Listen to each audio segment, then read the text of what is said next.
Bueno, ezoiko otsaileko batzar honetan, lehenengo puntu tratako dugu plataforma bidalitako premiazko modun zera, premiazko dan ala ez erabaki behar du.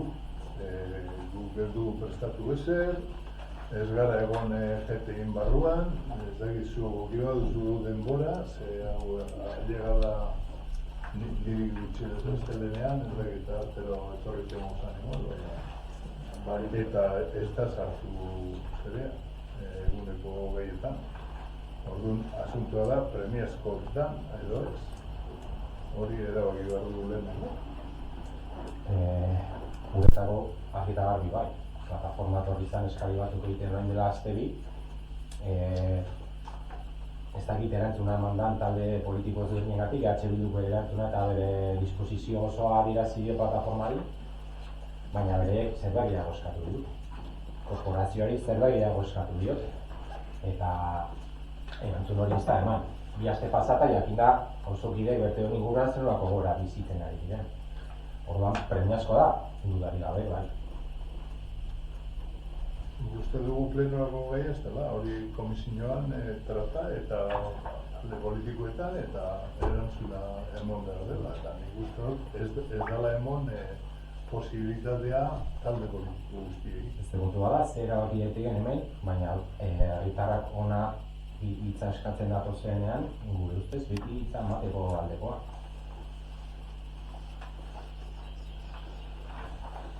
Itzaleti gauza hori, puntuak geure beharra egin da ostea. Gauza baten lotu bagara, aldatzea momentu bat egin bestera, ez dut uste dala bidezkoa. Aste bi pasata, ez da momentu bat egin bestera. Eta idatzita egon da hori edo bakarrik komentazan zerea? Ez dakit. Jakit Bildu zer lan dugu. Hala ere, uste dut, premiazko proposamena zure eskumena da. Nire eskumena? Baina nire eskumena plenori emoten dutzenik argi dago, ez da? Horregitik planteatzen dute premiazko dan edo ez? Bukar, eta bizan bukar. Zora izan horren gainean zalantzak hartzen, gure boska da, bai. Guretzat ez da premiazkoa, ze gutxienez guk plantea behar dugu talde politikoari erabaki berte hartu behin honen inguruan. Eta hori ez da izan posible. Egun bate egitio, egin egitio, baina ez da egon denbora egiteko. Guk ez dugu batzarrik ez ezer egin. Osea, gure iritzia partikularra eman dugu, talde modun ez. Hori da asuntua.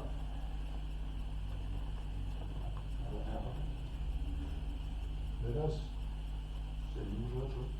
Bordatzea bordatzeko sartzeko gaitzakatan.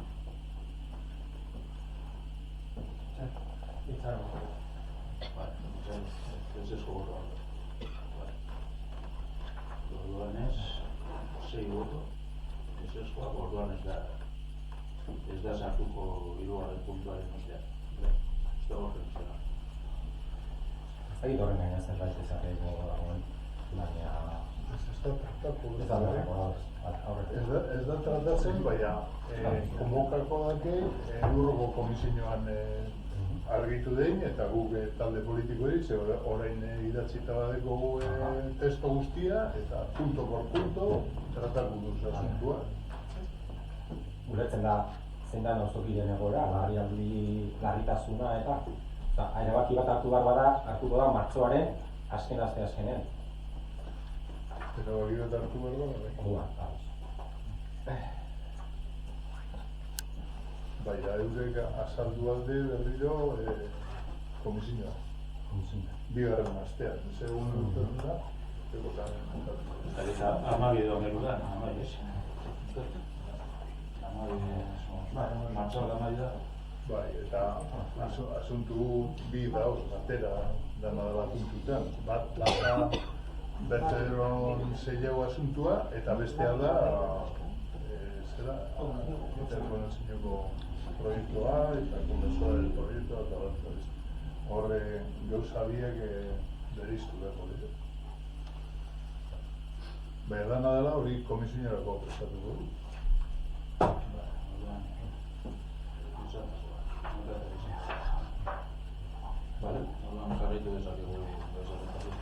Beste hori. Arteko hartan onartzea da. Lehenengo puntua.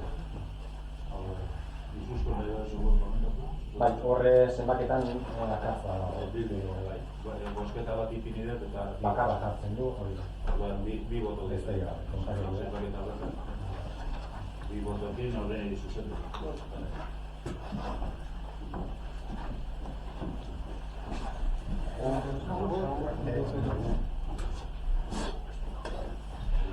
Dekretuak hori komisioan tratatu dugu, baina zer esateko badago.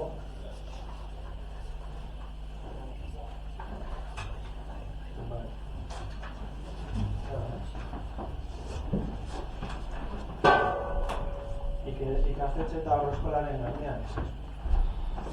Esateak Eusko Jaurlaritzari eman zion lizentzia. Baina jabego hori Mikel norena da.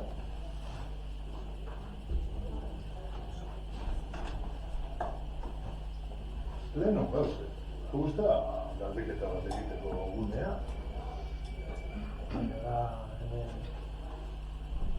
Ez que... Dekretua. Dekretua, bai. Dekretuaren gainean izan egiten ari gara.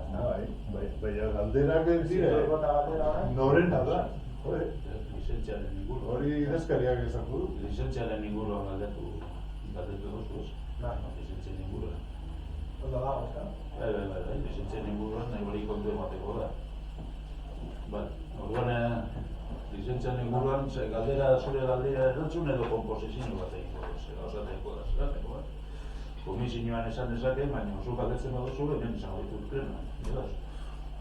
Galdera da hori, jabegoak noren, lizentzian jartzen du udala dela.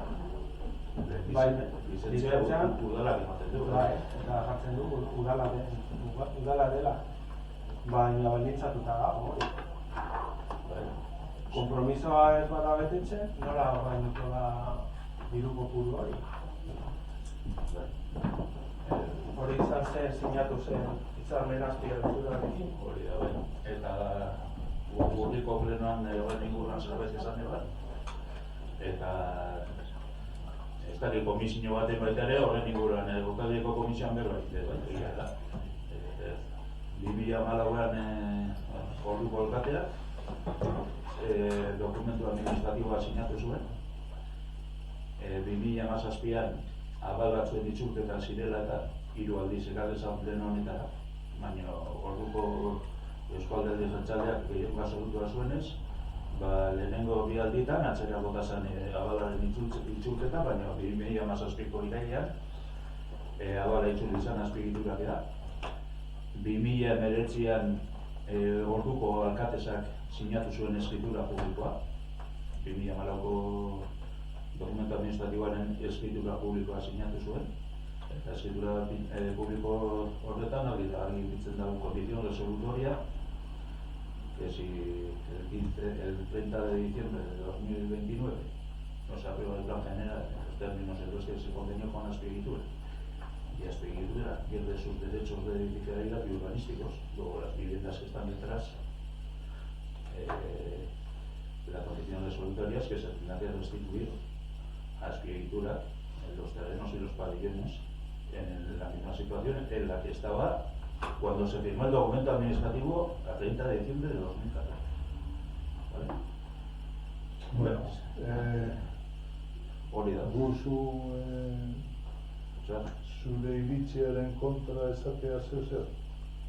Zuk esan dezakezuna edezuna baita ere, baina esango batzut, alkatetza dekretuaz emoten da lizentzi bat, será a salvo del derecho de propiedad.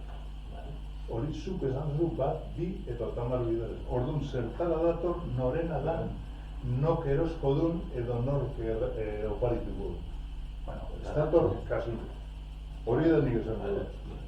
Zerten, gauza batzutan nazta gure bat, sartzen gara, baina una da, edo nok esan dugu zer.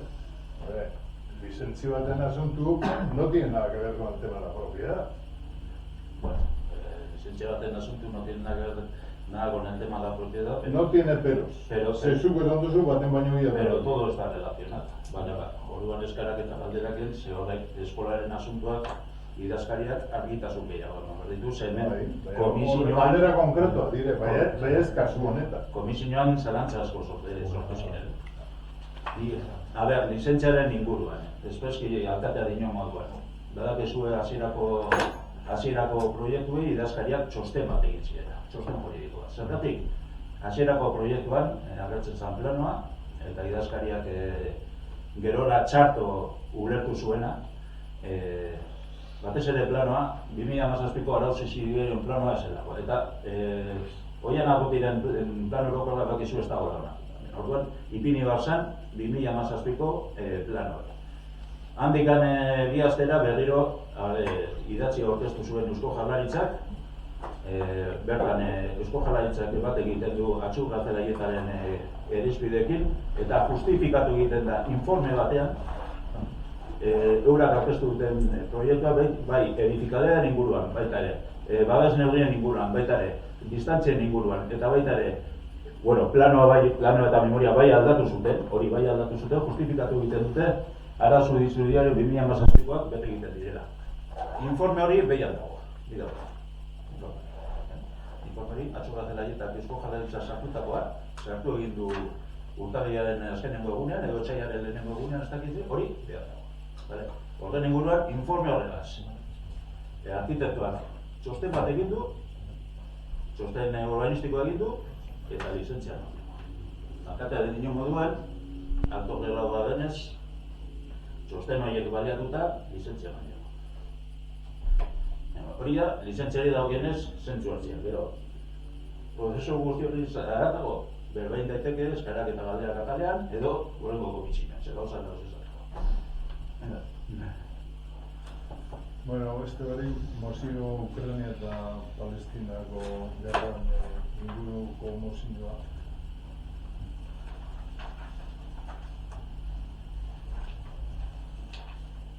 Irakurriko mozioa. Ez dakit, irakurri duzu da, no? Zer, igual, beste barik. Baina irakurri hori nez. Bueno, bai irakurri duzu, ez dut ikusten bitarri. No. Ez irakurri? Ez.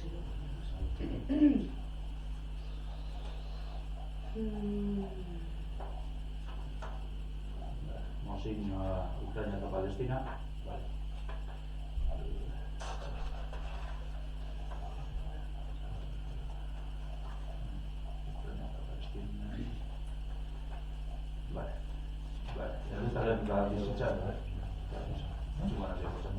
Herritarren eta bizitzaren kulturaren aldeko mozioa bat sarrera. Gerrak Europaren bihotzean izan duen gorakada larriari dagokienez, eta Europa eta gizateria osoa mapatik ekortzeko mehatxu larriaren aurrean, egoeraren larritasun gorena ekarri nahi dizugu gogora.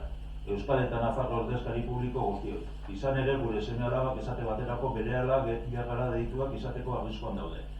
Dagoeneko 3 Ukraina belaunaldi akabatu dituen hiltegi batera bidal ditzaten. Horrek argi erakusten digu zer nolako arrisku larrian dauden eta gehiago errazpiztu daitekeen gerra nuklear baten gertakizunaren aurrean. Udalbatzari eskaera. Horren guztiaren aurrean udalbatza honek adierazpen instituzional hau onar dezala eskatzen dugu. Udalbatza honek herriaren eta oroak gizateriaren interesen ordezkari gisa lehenengoa.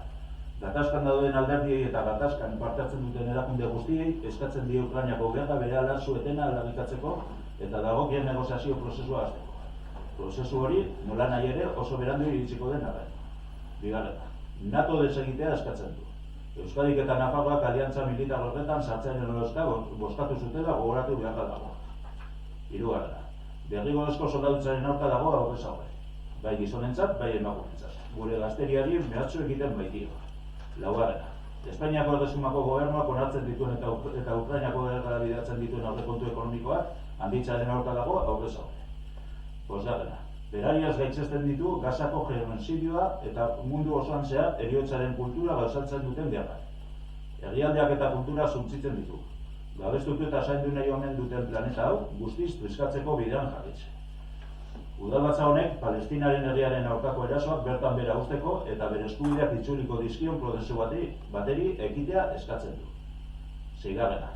Guzti horren alternatiba gisa bizitzaren kultura baten aldeko apustu egiten du baita udalbatza honek, munduan heriotza, izugarrikaria, esklabotza eta miseria ereitera bideratutako baliabide eskergak bere zaintzara zuzenduz eta adierazpen instituzionalo Madrilgo diputatuen kongresuko euskal eta Nafarro ordezkaria bidaltzeko eskatzen dugu adierazpen instituzional horrekin batera proposamen bat aurkez dezaten diputatuen kongresuko ganberan guzti honen inguruko eztabaida irekita. Mozioa diktamenera juntzen, diktamenean bildukoak kontra bozkatu zuten eta GTIko 2 kideak eta EAJko 3 kideak aldeko botoen eman zuten. Plenorako erabaki proposamena da mozio hori onartzen. Bozkatu mesedez. GTI bai, hiru. EAJ. Zuek abstentzioa EAJ eta bildukoak. Eskoa. Bildu bi.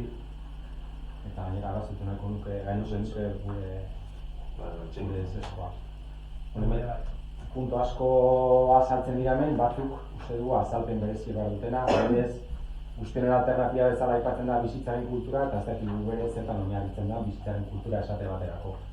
Orduan, barko nuke hor norbaiten azalpena eta zehaztasuna hemen agertzen dira zenbait puntutan horren aurrean gure eskoa.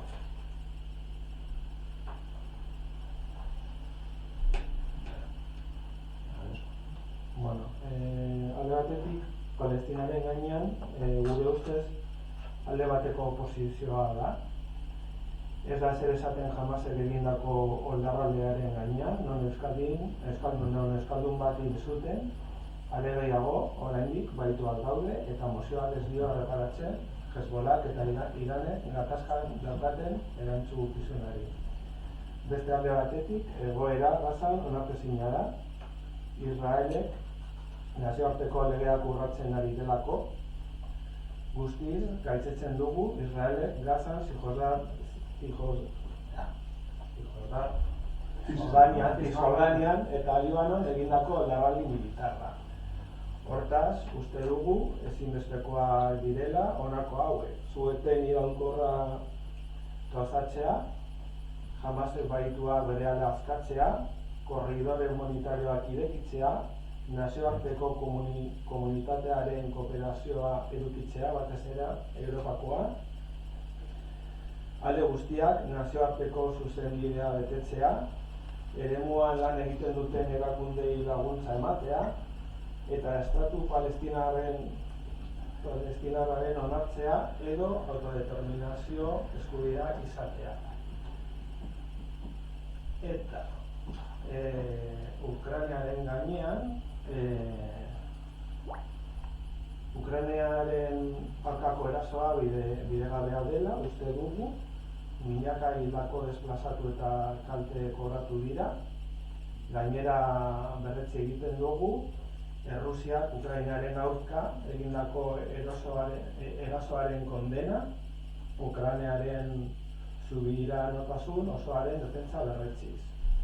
Hori dela eta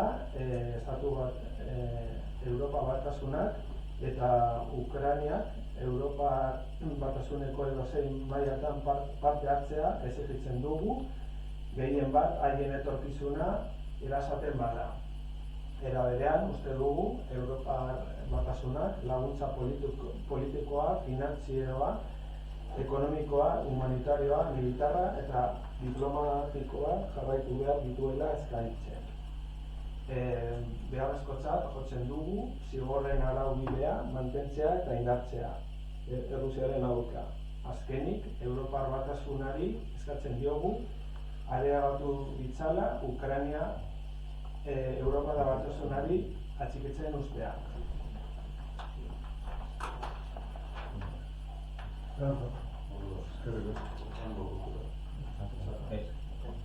Galdera, mozio hausuna sartu da o no bideratu du? Mozio. Bai. Bai, hau remitir da. postaz, mailin bat egiten da bezala. Eskatzen de gero erantzuna eta txarren moten egon direz,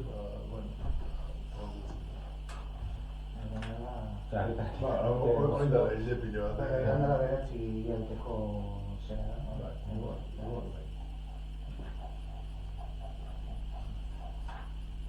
Bale, COVID-19 asunturetu joten gara, eta irakurriko nahi. Gauze konkretoa da, eta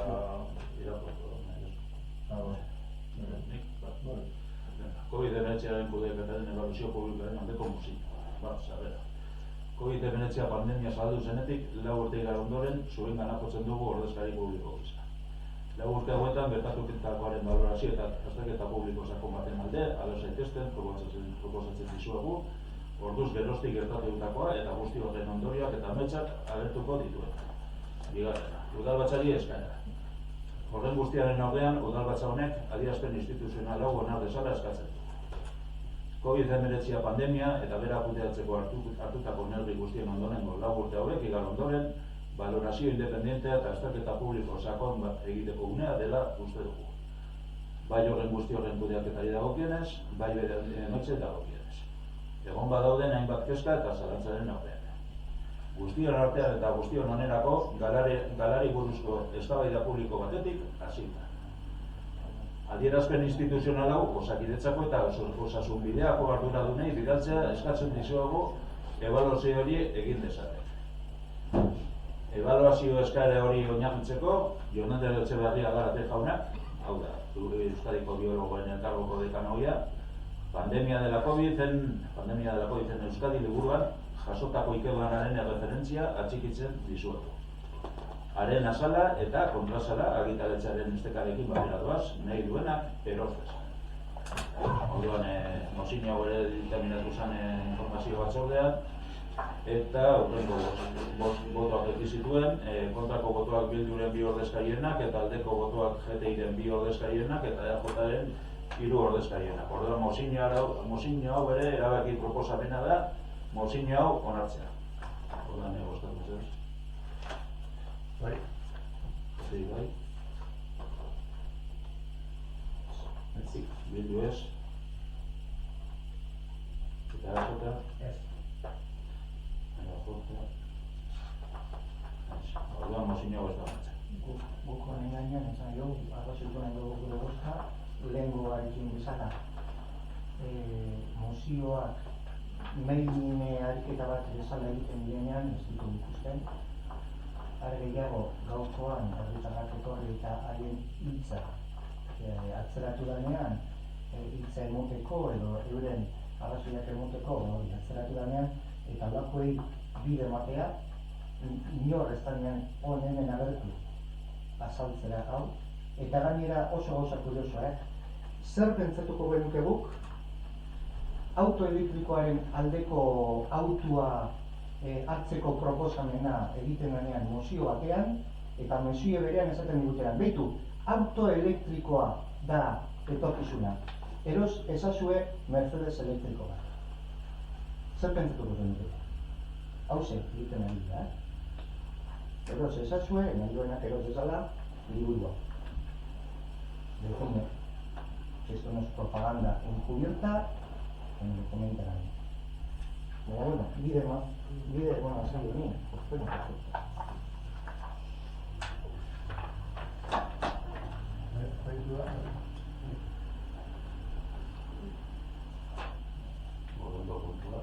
Hurrengo puntua, Eudelena hori ez da ofizialki sartu. EH Bildun Eta EH Bildun mozioa, sortzi ingurua.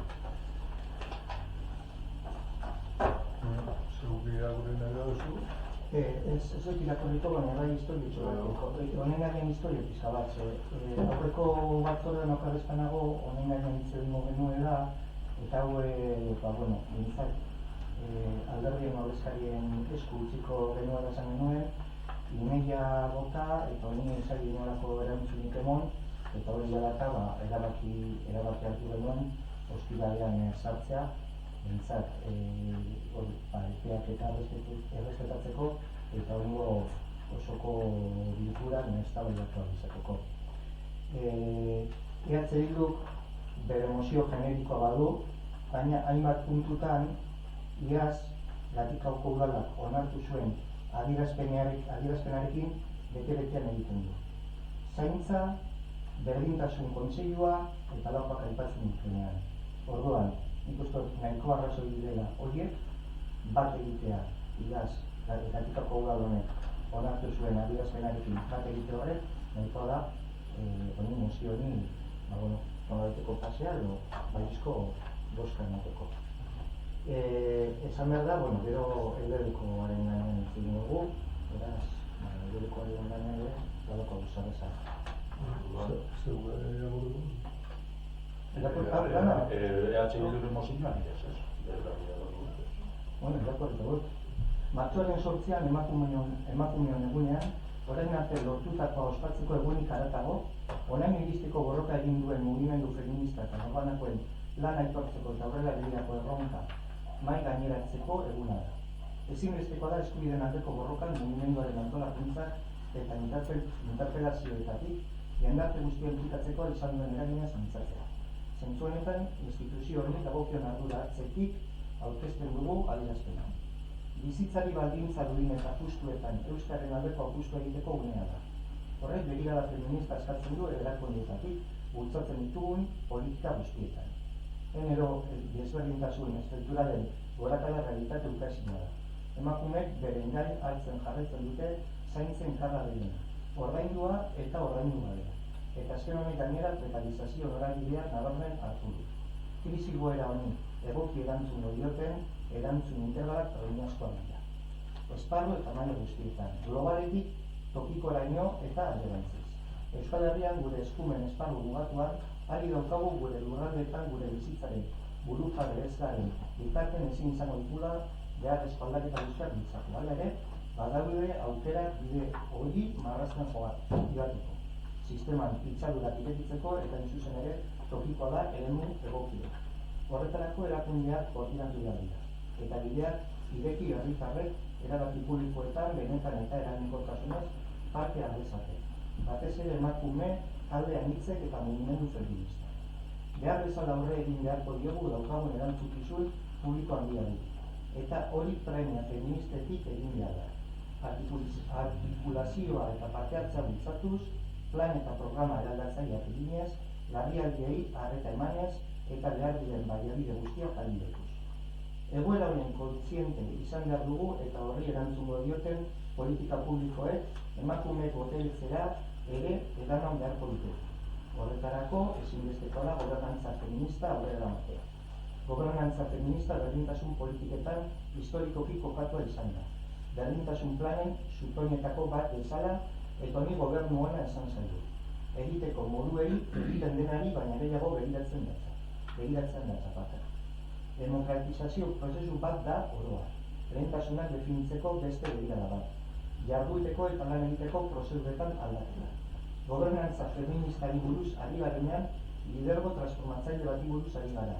Eta beharrezkoa da ikuspegi feministak zertatzea, aurrera eraman nahi dugun prozesu sobiranista. Berdintasun politikek azken urteetan oinarrizko sistema bat sortu dute. Baliabide eta plan eskozia. Ezinbestekoak izan dira. Hainbat bide zabaltzeko eta hauen garapenean oraindik bidea daukagu egiteko.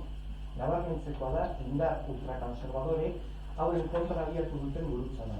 Eta argi dugu horien defentsan eta sustapenean egongo garrera instituzio bezala.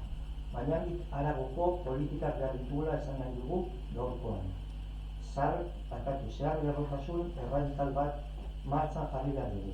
Hau da, estruktura estankoak eta zail ezberdin artean proiektu konpartituak eraiki eta kudeatu behar ditugu. Honi politika feminista deritzogu. Emakumeen gaiak izkineatik atera eta unibertsal bilakatzera joan dugu. Zaintzaz, ekonomia, zibilintzaz eta indarkeria matxistaz guztiaz ikuspegi feministatik aritu nahi dugu. Behar izan nabarmen erronka handi hauen aurrean. Gure herriak dinamika aldatzaile eta partekatu bat abiatu behar du. Erakundeetatik ahalegin eta konpromiso hori aitortuz. Proposamenak eta aldarrikapenak jasoz eta topaketa eta elkarrizketaguneak bultzatu eta indartuz. Horregatik guztiagatik Gatikako udalak honako hau erabaki du. Berdintasun kontseilua sortzea, gobernantza eredu parte hartzaile eta demokratiko bat garatzeko asmoz. Mugimendu feministarekin batera zaintzen aldeko herri akordioarekin bat egin eta landutako puntuak espazio partekatuetan aurrera eramatea. Berdintasun zein barne planen bidez gobernantza ereduaren inguruan lan egitea eta emakumeen boteretzea sustatzeko bideak ezartzen jarraitzea. Jabekuntza eskolei eta emakumeen etxeei behar adina baliabide bermatzea. Euskal Herriko mugimendu feministak herrialdean bultzatuko duen dinamikarekin bat egitea.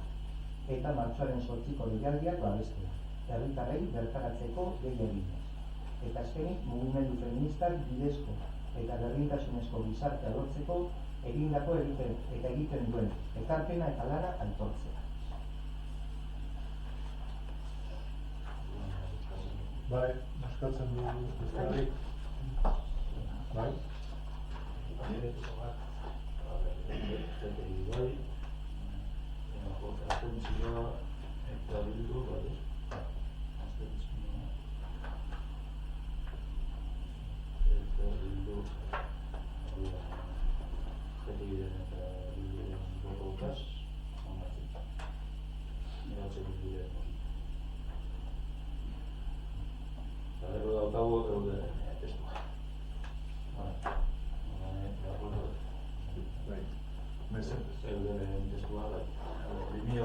Martxoaren 8ko edeleko Beijingo adierazpenaren eta pintxa plataformaren 24. urte urrena 3 hamarkada berdintasunaren bidea. Gaur, 2025ko martxoaren 8a emakumeen nazioarteko eguna dela eta Beijingo adierazpena eta pintxa plataforma adopzioaren 24. urterengo ospakizunarekin bat egin nahi dugu. 1985 Beijingen egin zen emakumeari buruzko laugarren mundu konferentzian adostutako akordioek genero berdintasuna, emakume eta neska guztien ahalduntzea eta giza eskubideak gauzatzeko munduko ideologia abian jarri zuten. Ibilitako azken 3 hamarkadetan aurrerapauso garrantzitsuak eman dira. Baina bilakaera desorekatua izan da eta oraindik munduko herrialde bakar batek ere ez du lortu emakumeen eta gizonen arteko genero berdintasuna. Hala eta guztiz ere, berdintasun indizek aurrerapena nabarmena izan dela erakusten dute. Berdintasun politiken araudi eta erakunde garapena da eta mugimendu feministaren bultzada iraunkorra bateratu diren testuinguruetan. 21. urte horren horrek konpromisoak eta borondatea berritzeko aukera ematen digu. Beijingen adostutako berdintasunaren helburuak lortzeko, errezkoak diren albideak bideratuz, eta erronkei eta oraindik dioten oztopoi aurre egin. Euskal Erakundek eta bereziki tokiko gobernuek 30 urte hauetan metatutako evidentzia dute. Eta horrek, agenda feminista globalean oinarritutako berdintasun politiken bermatu eta legitimatu egiten. Euskal Udalek genero berdintasunen lorpena bizkortzeko mundu mugimenduarekin bat egin dute. Emakumeen eta nesken ahalduntzearen eta emakumeen eskubideen defentsaren aldeko apustu eginez. Tokiko eremutik arlo kritiko globaletan aurrera egiten laguntzeko, Gatikako udalak ondorengo konpromisoak hartuko ditu.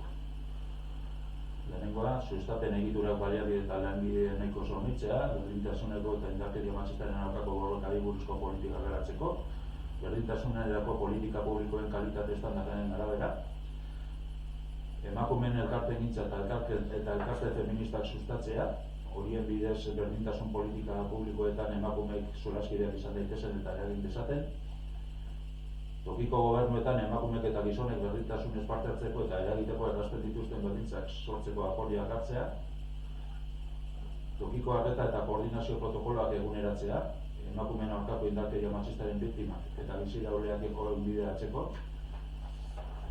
herritarren artean indarkeria matxistari hori egiteko programak garatzea, gizonak eta mutikoak bereziki mugiaraziz, zainketen ekonomia eraldatzeko tokiko prozesuak abian jartzea, ikuspegi feministatik, eta berdintasunaren eta indarkeria matxistaren aurkako borrokari buruzko tokiko ekintza planta, jasotako agenda feministen gaineko kontuak ematea aldian.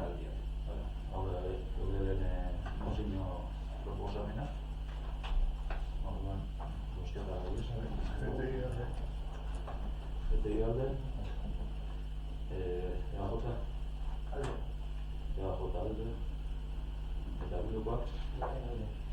Bildu, Zeuzer komentatu duzue, esan duzue zeuzer, Bai, nahi dut, hainbat puntutan bat egiten dutela, biek.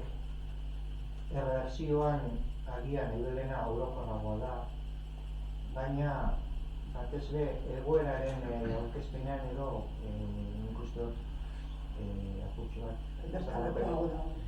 desfasatuago dagoela, baina behinetik orain dela horrek 30 urteko oinarri batzuetan oinarritzen den testua da, azken finean askorentzat arrotza den kontua, baina hemen plantatzen diren 7 puntu hauek garatze bidean jartzen badien dira, orain guk pospozik.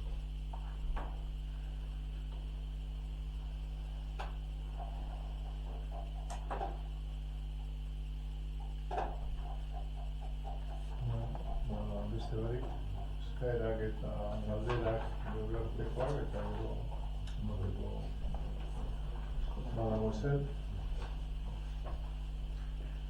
Bai, lehen dekretuaz hitz egin da eta Ikerrek apurtxoak azalpen bat egin du dagoen akordio baten inguruan 2029ko data duena epemuga, bai? Eta horretan aipatu duzu nik ulertu dudanagatik ez badira baldintzak betetzen hori bueltatu behar zaiola azpiegiturari bere momentuan zegoen moduan eta hau nahiko honek egoera paradoxa baten definizioa egin behar badugu hemen udalen hauzera bada enpresa batek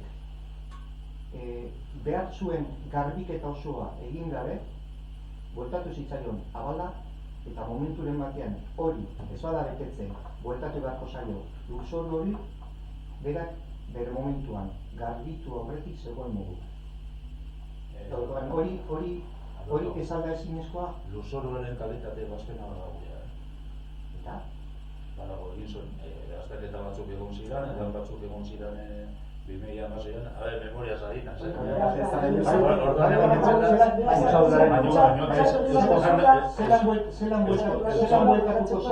zelan bueltatuko zaio lehen zegoen moduan osteko garbiketa bat agindu zitzaionean eta horren arabera abal bat bueltatu bat zitzaion. Ez que gauza batzuk ezinezkoak dira betetzea. Lurzoruaren kalitate hori egin zen, bere garaian lurzoru horrek eduki zezakeen problematika hilpilea zegoen. Hori dela eta komisio batzuk egon ziren, batez ere goratzen naz nire leixuri lehenengo legegintzaldian izan ziren horiek, orduan hasi zen lurzoruaren kalitatearen azterketa eta Eusko Jaurlaritzak ebazpena atera zuen eta guri bidali diguzte 2017. Daukagula lurzoruaren kalitate hori. Bertan, lurzoruaren kalitate horren inguruan, bertan izaten da, apto dela lurzorua. Apto, baina, ondo irakurri bada txosten hori ere, txosten hori aipatzen duzula ere, txosten hori, lurraren kalitatearen txosten hori egiten zenean, nik aspaldi irakurri nuen. Eta ez bat nuen gaizki ulertu eta ondo gogoratzen badut, zan bere horretan, zan nahi dut, hor egongo dira mugimendu asko. Zuen esaten, ez zegoela kutsatuta, edo lurra gairi zegoenik. Zatez duen, tapatuta dagoen bitartean, araututako neurriak betetzen direla. Bere horretan, zan nahi dut, hor baldintzak aldatzen badira, ulertzen da, neurketa berriak egin beharko direla, bazterketa berriak beharko da. Eta eskolaren proiektua gainetik ikusita, kutsaduraren ez da aipatzen. Ez da aipatzen proiektuan, proiektua bidali diguzu azkenetan bertan, eta ikusita kutsaduraren ez da aipatzen. Ipila zegoen zerbait da, etorri ziren tekniko batzuk, egin zuten kata batzuk, ez da zuten, hemen solera badagoenez, ez du esan nahi, ez dagoela kutsatuta, baizik eta baldintza honetan legea bermatuta dago, arotutakoa bermatzen da. Orduan bazekiten Eusko Jaurlaritzak eskola batzuk egitasmoa bai, zein bazan, egiten dituen informazio batzordea ziren, alde batetik eskolakoa egiten zen, bereziak egoten zen, eskolaren bai, baina ez zegoen alipa bideik izaretako bazan. Eta baita ere egoten ziren batzarrak, deskontaminazioaren inguruan, ingoratzen naz, Eusko Jaurlaritzako zuzendari baten bat onartu zela eta bainakari batzuk zirela. Bai. Orduan zeuden udari eta maite izango zen zinegotziak. Eta lurzoruaren kalitateari buruzko ebazpena Eusko Jaurlaritzarena ofizialki 2017 jasota daukagu da. Jasota daukagu hori. Bai. Eskaladora bat sartu behar badute hor eta solera apurtu behar badute, ia zer tokatzen. Bueno, gero guziko. Eskatzen duzu egitea, edo eskatzea edo poligatzea, eta gero gabe. Legea betetzeko. Ardua sokatzea, ez? Hori da. Legea bete banantza, bai, legea betetzen ari dira. Antza? Hori beharko Jaurlaritzaren esku da. Lanean jarraitzen dute.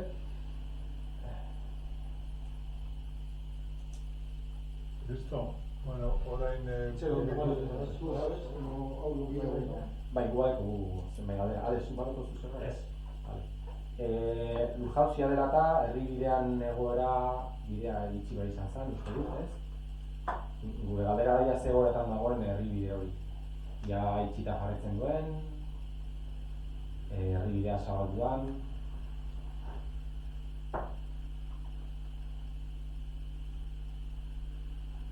Menos Jonian.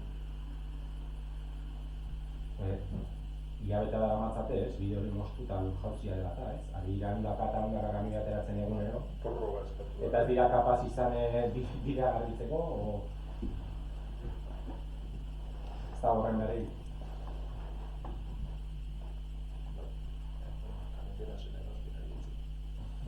Carretera zen kasatuko. Ez hori herribidea jauzi izan Baina, beradino, ez erran kasatuko. Lubizian, ez? Horre, baina ematen hazien baldintza batzuetan, inora bete ez dutena. Horrein bidea itxita dago, jauzi bat dutelako, horrein dela hilabeteak izango nuke. Eta non daude bere inaradurak, bakarrik eskubideak eukitzen jarraitzen dute. Konpontzen da bitza hori eukiden jauzia. Bakarretak hori eta ahalik eta harinen zabaltek guztia behar. Ez iritu barko zaila, bete beharrak ere, ez? Bai, benetan prorroga bat eskatu de zeana.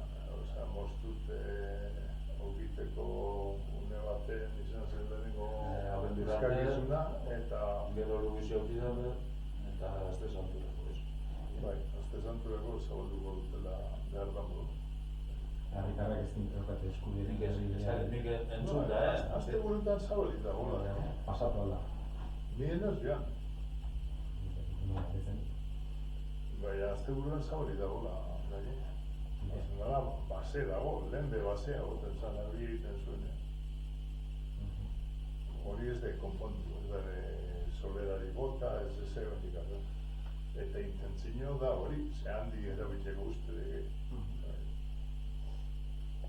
Eta bigarren galdera da, bintzi enpresak lan bat egin behar du herrian? Ego dira, Ez. zer behar. Ez da bit. Hango subkontrata bat da. Ez da zer negoziatu bintziekin, lan bat egiteko espalioren bat, o argiztapena, o hori ez da.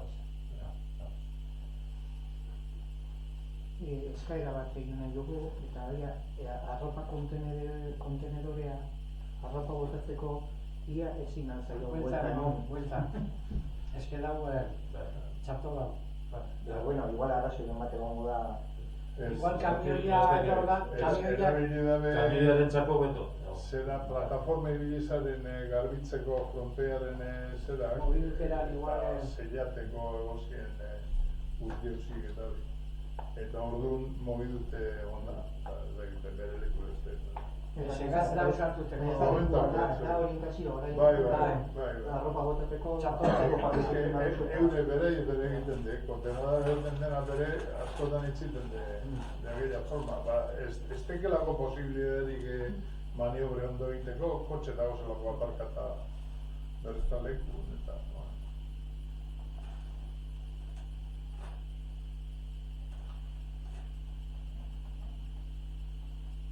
Beste barik? pasako gara inok ezer esatekorik badeko. Hau eta amaitu dute orduan.